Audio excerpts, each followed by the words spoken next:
Tout un bâtiment de la prison nationale d'Haïti en proie aux flammes. Un incendie survenu près de 2 semaines après une attaque par des gangs contre l'établissement pénitentiaire. Jeudi, des tirs ont de nouveau été entendus dans la capitale haïtienne. Un regain de violence après quelques jours d'une relative accalmie. Les habitants de Port-au-Prince manquent de tout. Dans l'un des refuges pour familles déplacées de la capitale, ils sont des centaines à tenter d'accéder à une aide alimentaire indispensable distribuée par le Programme alimentaire mondial.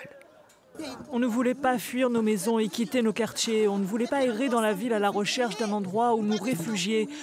Ce n'est pas possible de vivre dans cette situation. Il n'y a que la misère en Haïti. Comment peut-on trouver de quoi vivre ?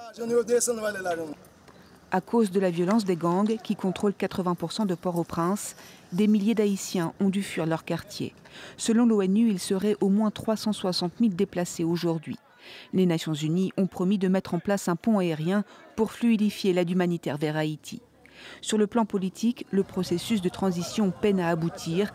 Les Haïtiens sont toujours dans l'attente de la création du Conseil présidentiel provisoire. Un gouvernement pourtant vital pour Haïti, privé de dirigeants depuis la démission lundi du Premier ministre Ariel Henry.